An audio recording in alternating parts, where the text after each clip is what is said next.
Now, we are going to take up the next few terms, that is, what are the other names of Gautam Buddha?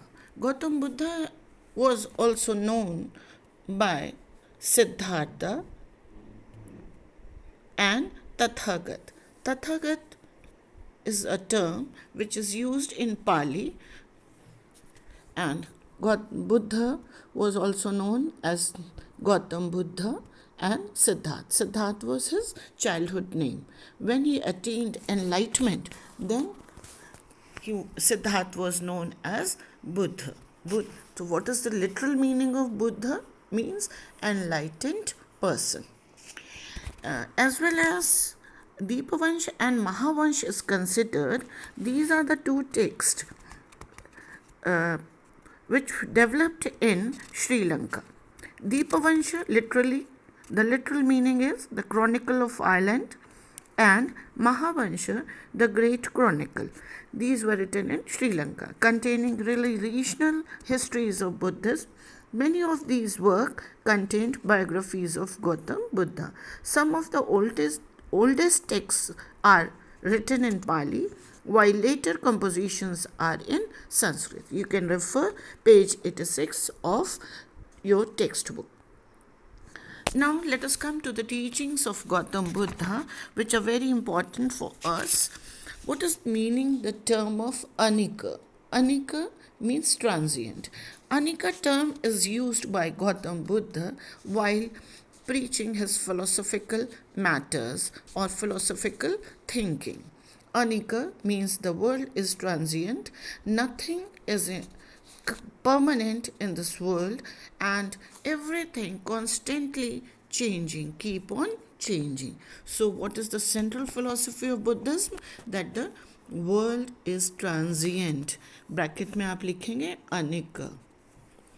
Then next term अनंत. ये पाली terms हैं. पाली अनंत means soulless. Nothing is permanent. Everything is soulless in this world. दुख.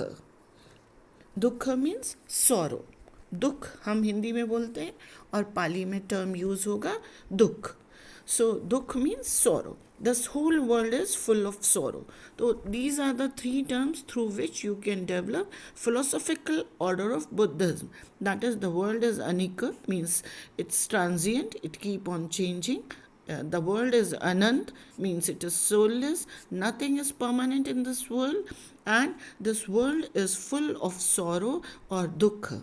And we can come out from, we the people can come out from anika, ananta, dukkha through righteous path, that is eightfold path which has been preached by Gautam Buddha. Then the term Sangha. Sangha means organization of monk. It was organized by Gautam Buddha. Bhikkhus. The literal meaning of bhikkhus means the teachers of Buddhism. They were called bhikkhus also because they lived on alms और भिक्षा पर यह निर्भर थे. इस कारण से भी इन्हें भिक्षु अथवा भिक्खु कहते हैं. भिक्खु पाली टर्म है और भिक्षु क्या हो गया? शुद्ध हिंदी शब्द है. Anand. Who was Anand? Anand was dearest disciple of Gautam Buddha. Mahaprajapati Gautami. Who was she? Mahaprajapati Gautami was foster mother of Gautam Buddha. Sutta Pitak, I have already discussed. It contains teachings of Gautam Buddha. What is meaning of metta? Metta is a term used in Buddhism. It is a Pali term. It means fellow feeling. Means those persons, those people who joined Buddhism, they had to adorn, or they had to keep the feeling of metta, means fellow feeling, to their fellows or the persons, because nobody was of upper caste or lower caste. If both Buddha's followers who came from many social groups, these included kings, wealthy men, grahapatis, humbler folks like workers, slaves and craft people. Once within the Sangha, all were regarded equal, and they have to keep the feeling of matter, that is fellow feeling.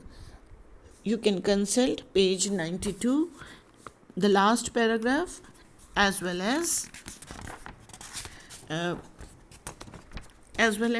page 94, the last paragraph. It has been emphasized that there was no superiority. Everybody has to be very karuna towards their fellow feeling. Karuna means compassion. Everybody should have the feeling of karuna or compassion towards those who were younger, weaker, or those who were their fellows. So there was no discrimination in this religion. So this is sufficient, and I have given you the explanation. You can consult page 94, 92, 85, 86, ठीक है. और इन books पे आपको यहाँ पर ये सारे terms मिल जाएंगे और इन्हें अच्छे से प्रिपेयर कर लेना, अंडरलाइन कर लेना और उसके बाद उन्हें लिख लेना, so that I will plan a test also. ठीक है बच्चों. ओके.